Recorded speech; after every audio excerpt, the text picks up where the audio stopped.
For nearly 3,000 years, one of history's most haunting disappearances went entirely unsolved. Not a lost city, not a sunken ship, but 10 entire nations of people, each with a name, a territory, a lineage, a language, erased from the historical record in a single, violent century and never formally accounted for again. Scholars searched ancient ruins. Theologians debated sacred texts. Explorers crossed continents following rumors and legends. All of them came back with the same answer: nothing conclusive. Then, in the closing decades of the 20th century, scientists stopped looking outward and turned inward into the microscopic architecture of human cells, and what they found buried inside the DNA of communities on 3 separate continents would permanently alter how historians, geneticists, and even governments think about the oldest question in biblical archaeology. Who were the 10 lost tribes of Israel? And more urgently, where did they actually go? To understand the scale of what was lost, you have to return to the moment it happened. In 722 BCE, the Assyrian Empire under Sargon II completed a brutal conquest of the northern kingdom of Israel. What followed was not simply military defeat. Assyrian imperial policy systematically deported conquered populations and resettled them in distant regions to prevent rebellion. Ancient Assyrian records, including the annals of Sargon II himself, claim the deportation of over 27,000 inhabitants of Samaria, the northern kingdom's capital, relocated to regions of Mesopotamia and Media, territories corresponding roughly to modern Iraq and northwestern Iran. In their place, Assyrian records document that foreign populations were moved into the emptied land.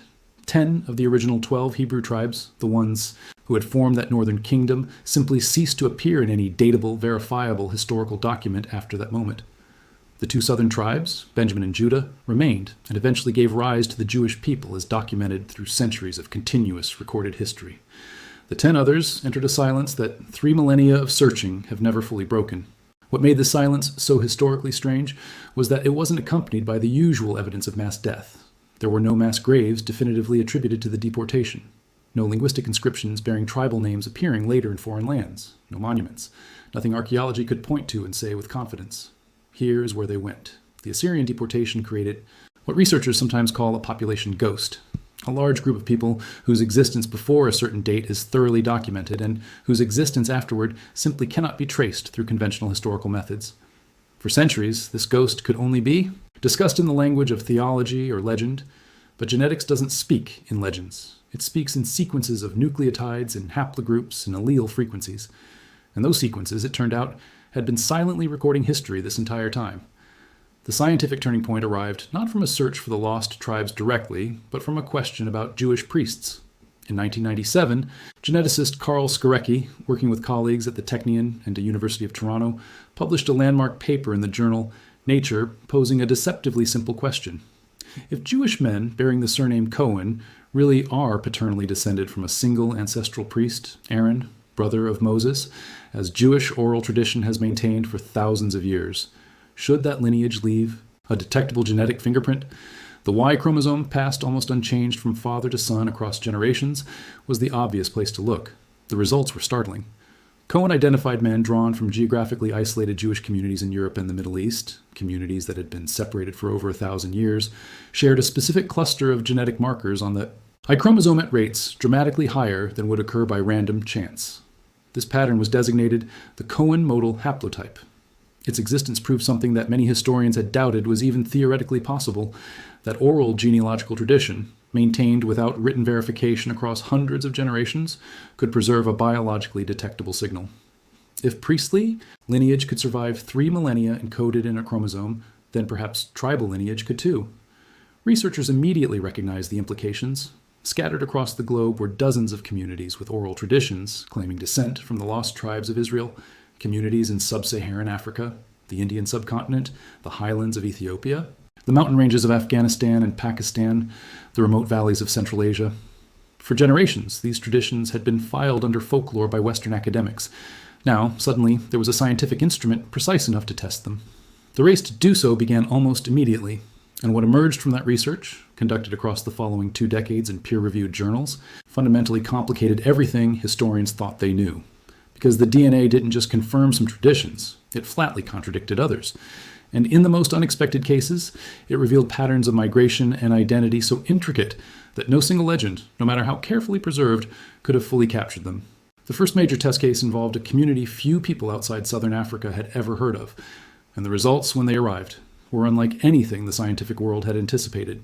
The Lemba people of Zimbabwe and South Africa are, by every outward measure, a Bantu-speaking African community. They farm. They speak Venda and Shona. They have lived among neighboring populations in southern Africa for centuries. But for just as long, they have carried a tradition so specific, so stubbornly maintained, that anthropologists struggled for generations to explain it away. The Lemba says their ancestors came from across the sea, from a city in the north they call Sina, guided by laws that set them apart from surrounding communities. They do not eat pork. They practice ritual slaughter of animals with methods resembling kosher preparation. They observe periods corresponding to Sabbath rest. They maintain a priestly clan within their own community called the Buba, who hold special religious authority and are bound by additional restrictions that other Lemba men are not. None of their immediate neighbors share these practices. Colonial-era anthropologists attributed these customs to possible contact with Arab or Muslim traders along East African trade routes. It was a tidy explanation. It was also, as genetics would demonstrate, almost certainly incomplete. In 2000, a research team led by geneticist Mark Thomas at University College London published a paper in the American Journal of Human Genetics that changed the conversation entirely. Thomas and his colleagues collected Y chromosome samples from Lemba men across multiple communities, analyzed their haplogroup composition, and then compared those results against reference populations from across Africa, the Middle East, and Europe. The Lemba as a whole showed a higher frequency of Middle Eastern paternal lineages than would be expected in a purely sub-Saharan African population. But it was the Buba clan specifically, the Lemba's own internal priestly lineage, that produced the finding that reverberated through the scientific world. Members of the Buba clan carried the Cohen Modal Haplotype, the same Y chromosome marker identified in Jewish priestly families, at frequencies comparable to those found in Jewish Cohen populations themselves. To be precise, approximately 53% of Buba men sampled carried this marker, a rate strikingly close to what Skrecki's team had documented among self-identified Cohen Jews in Europe and the Middle East. The implications required careful unpacking. This did not mean every Lemba man descended from ancient Israel. Autosomal DNA, which captures ancestry from all lines, rather than just the paternal one, confirmed that the Lemba population as a whole reflects a complex mixture of sub-Saharan African and Middle Eastern ancestry, consistent with a small group of migrants integrating into an existing community over many generations. What the Y chromosome data specifically indicated was that a Middle Eastern male lineage, one genetically consistent with ancient Levantine populations, had entered the Lemba community at some point in the past and been preserved with unusual fidelity within the priestly clan.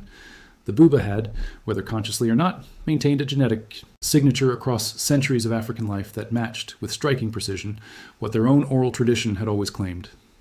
Two independent systems of record-keeping, one biological, one cultural, had been running in parallel for what researchers estimate may have been over 1,000 years, and they told the same story. What made this finding particularly significant from a methodological standpoint was the absence of communication between the two records. The Lemba had not read the genetic studies before developing their oral tradition. The geneticists had not read the Lemba oral history before designing their sampling strategy. Each arrived at a compatible conclusion through an entirely separate process. Researchers at the time, including Tudor Parfitt of the University of London, whose fieldwork among the Lemba helped shape the genetic studies design, noted that this represented one of the most compelling demonstrations yet that oral genealogical traditions should not be reflexively dismissed as historical noise. The Lemba case established a template that subsequent researchers would apply to communities on other continents, each time asking the same fundamental question: does the DNA say what the tradition says? The answer, in the case of the Bene Israel of India, turned out to be partially yes and partially something more complicated. The Bene Israel are a Jewish community historically concentrated along the Konkan coast near present-day Mumbai, whose origins have been debated for centuries. Their own tradition describes a shipwreck, a small group of Jewish oil pressers from the Galilee region sailing toward an unknown destination when disaster struck. The survivors who washed ashore on the Indian coast gradually integrated into local society, adopting the Marathi language, local dress, and many regional customs, while preserving Jewish religious practice, in a form increasingly divergent from mainstream Jewish tradition elsewhere. By the time European Jewish travelers encountered them in the 18th century, the Bene Israel had been practicing their own version of Judaism in near total isolation from the rest of the Jewish world for what they calculated to be nearly 2,000 years. Genetic studies conducted in the early 2000s, drawing on both Y chromosome and mitochondrial DNA analysis, produced a finding that matched almost exactly what population geneticists would predict from that founding narrative. Bene Israel, men carried Y chromosome haplogroups linking them to Middle Eastern and specifically Levantine male populations. Clearly, distinguishing their paternal line from the South Asian population surrounding them. Their mitochondrial DNA, which traces the maternal line exclusively, told a sharply different story. It closely resembled the genetic profile of local Indian women. The pattern was unambiguous. A small number of men with Middle Eastern paternal ancestry had arrived, integrated into the local population primarily through intermarriage with Indian women, and their descendants had maintained Jewish practice while absorbing the surrounding genetic landscape through the maternal line across dozens of generations. Ethiopia's Bene Israel community represents one of the oldest and most debated claims of Israelite descent anywhere in the world. For centuries, they practiced a form of Judaism so isolated from mainstream Jewish tradition that when contact with other Jewish communities was finally established in the modern era, scholars were astonished by both the similarities and the divergences. The Bene Israel observed the Sabbath, followed dietary laws, maintained a priesthood, and structured their religious life around a version of the Hebrew Bible. But they had no knowledge of the Talmud, no Hanukkah, no festivals that developed after the Babylonian exile. Their Judaism appeared, in other words, to have frozen at a specific historical moment, preserving a version of Israelite religious practice that predated the great transformations of Rabbinic Judaism. This detail led many researchers to argue that whatever the origin of Beta Israel, their connection to ancient Israelite tradition was extraordinarily old. The question was whether that connection was genetic, cultural, or both. This was not a finding that erased the Beta Israel's Jewish identity or dismissed their tradition as invention. Geneticists and historians were careful to emphasize that distinction. What the data suggested most strongly was that Judaism had arrived in the Ethiopian highlands not through a mass migration of Israelite people, but through cultural transmission, possibly spread along Red Sea and Nile Valley trade routes during the early centuries of the Common Era when Jewish communities were active traders throughout the ancient world. A local Ethiopian population had encountered Jewish religious practice, adopted it, and preserved it with remarkable fidelity for well over 1,000 years, developing in complete isolation from the broader Jewish world, a religious identity as authentic and ancient as any other. The genetics told a story of conversion and cultural adoption rather than direct tribal descent, and the scientific consensus, while not unanimous, leaned firmly in that direction. This distinction between genetic ancestry and religious or cultural identity would prove to be one of the most important conceptual contributions the entire field of population genetics made to this broader investigation. It forced researchers and the public alike to confront a question that pure genealogy cannot answer. What actually constitutes membership in a people?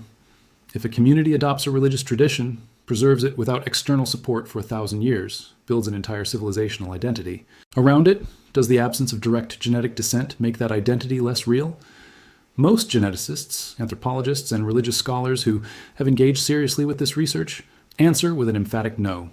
Identity is a far more complex construction than a haplogroup. DNA is one layer of a story that always has many others. The Pashtun tribes of Afghanistan and Pakistan present yet another dimension of this complexity, and arguably the most politically charged one. Certain Pashtun groups have maintained for generations a tradition they call Bani Israel, children of Israel, claiming descent from tribes deported by the Assyrians into the very regions of Media and Mesopotamia where ancient records confirm the deportees were resettled.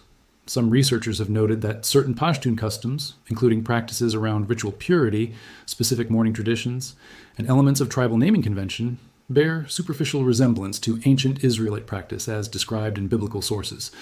These observations have attracted serious scholarly attention as well as considerable popular enthusiasm, particularly in Israeli and Jewish media circles, where the idea of a lost tribe hidden within the largest Pashtun population on Earth carries obvious emotional weight.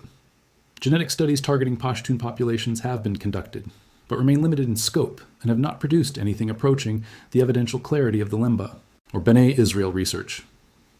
A study published in 2010 examining Y chromosome diversity among Afghan populations found that Pashtun men carry a range of haplogroups consistent with Central and South Asian ancestry, with some Middle Eastern admixture, but this pattern is common across the region and reflects centuries of conquest, trade, and migration, involving Persians, Macedonians, Arabs, Mongols, and Turkic peoples, none of which can be cleanly separated from a hypothetical ancient Israelite signal buried beneath all the subsequent layers. Researchers at institutions including Stanford and the Max Planck Institute for Evolutionary Anthropology have cautioned that the geographic overlap between the Assyrian deportation endpoints and the modern Pashtun homeland is intriguing, but cannot substitute for genomic evidence. Correlation between a claimed historical event and a current population's location does not constitute proof of descent. What the Pashtun case illustrates more clearly than almost any other is the fundamental limitation that every researcher in this field eventually confronts: the Assyrian. Deportations happened approximately 2,700 years ago. In that time, the populations of the Middle East, Central Asia, and South Asia have experienced wave upon wave of migration, conquest, plague, famine, and forced movement. Each of those events left its own genetic signature layered on top of whatever came before, isolating a specific Israelite signal from the 8th century BCE beneath all of that subsequent history is, as population geneticist David Reich of Harvard has noted in broader discussions of ancient DNA methodology, extraordinarily difficult without ancient DNA samples from the deportee populations themselves, samples that archaeology has not yet provided. While researchers were testing individual communities against the lost tribe hypothesis, a parallel body of genetic research was quietly assembling a finding that reframed the entire question. Beginning in the mid-2000s, large-scale genomic studies of Jewish communities worldwide began producing results that nobody had fully anticipated in their scope or precision. A landmark study led by geneticist Doron Behar and colleagues published in Nature in 2010 analyzed genome-wide data from 14 Jewish communities spanning Europe, the Middle East, and North Africa. Comparing them against dozens of non-Jewish reference populations from the same regions, the results revealed something remarkable. Despite living apart for periods ranging from several centuries to well over a millennium, Ashkenazi, Sephardi, Mizrahi, and other Jewish populations shared a common genetic foundation traceable to a Middle Eastern ancestral population, one that predated the major dispersals of Jewish history. The communities had diverged. They had absorbed local genetic influence from surrounding populations to varying degrees. But underneath that divergence, a shared ancestral signature persisted, readable and consistent, across 3 continents and thousands of years of separation. This finding did not resolve the specific question of the 10 lost tribes, but it demonstrated with extraordinary clarity that ancient population structure, the genetic organization of peoples as they existed thousands of years ago, can survive in detectable form across immense spans of time and geographic distance, even through centuries of migration, intermarriage, and cultural transformation. If the documented Jewish communities retained that much coherence after 2,000 years of diaspora, it became scientifically plausible, though not proven, that other populations descended from the same ancient Levantine source might carry detectable traces of that ancestry as well. The genome was proving itself a more durable archive than stone or papyrus. Applied to the lost tribe question, this principle cuts in 2 directions simultaneously.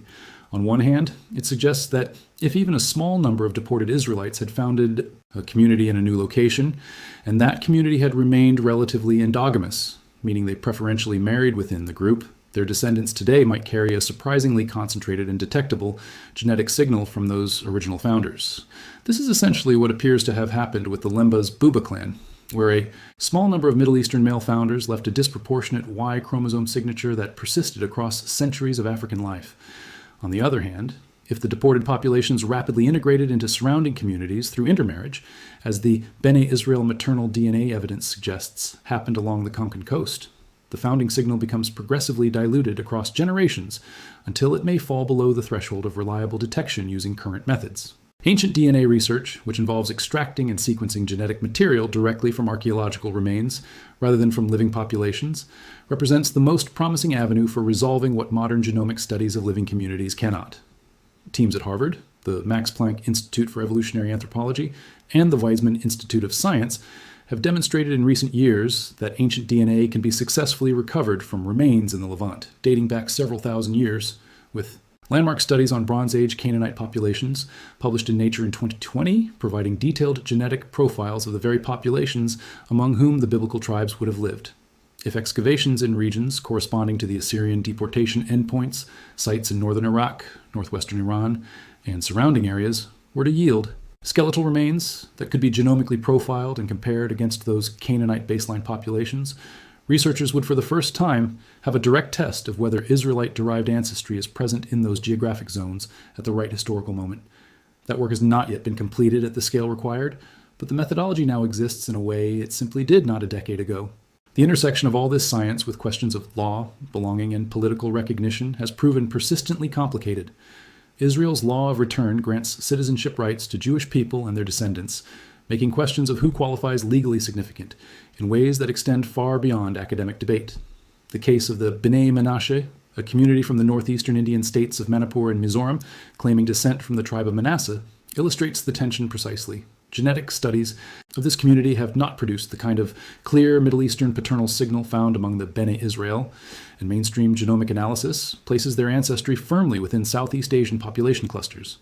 Yet, rabbinical authorities in Israel formally recognized their claim in 2005 following conversion processes, and several thousand Bnei Menashe have immigrated to Israel under that recognition. The decision was made on the basis of religious authority, oral tradition, and sustained cultural practice, not on the basis of DNA, which raises the question that the entire scientific investigation of the lost tribes ultimately forces into the open. Should it be? Geneticists who have worked most closely with this material are nearly unanimous on one point. DNA is a record of biological descent. It is not a record of identity, culture, faith, or belonging. A person whose genome shows no detectable Middle Eastern ancestry may nonetheless be, in every meaningful human sense, deeply and authentically connected to a tradition stretching back to ancient Israel, and a person whose Y chromosome carries the Cohen Modal Haplotype may feel no connection whatsoever to that heritage. The genome records what happened biologically. It cannot tell us what that biological history means to the people who carry it, or what rights or recognition it should confer. What the decades of research into the lost tribes has ultimately produced is not a map showing where 10 nations of people ended up. It is something more honest and more interesting than that. It is a demonstration of how human identity actually works across deep time. It migrates, it fragments, it gets carried forward in pieces, sometimes in chromosomes, sometimes in rituals, sometimes in stories told around fires on other continents, sometimes in all three simultaneously, each record incomplete on its own, each telling part of a truth the others cannot fully capture. The Lemba remembered a city called Senna. Their DNA remembered a priest. The Bene Israel remembered a shipwreck. Their paternal chromosomes remembered the Levant. Beta Israel remembered a religion. Their genome remembered Ethiopia. Each memory was real. Each was partial. Together, they sketched the outline of a history far older and far more human than any single telling of it can contain. 3,000 years is a long time for a people to remain lost. What genetic science has shown, one community at a time, one chromosome at a time, is that lost may never have been quite the right word. Scattered is closer. Carried forward in fragments through languages and landscapes those original people could never have imagined. Preserved in cells that had no idea they were preserving anything at all. The 10 tribes did not vanish. They became something harder to see and far more extraordinary. They became us, woven into the human story so completely that only the most precise instruments science has ever built are beginning slowly to read them back out.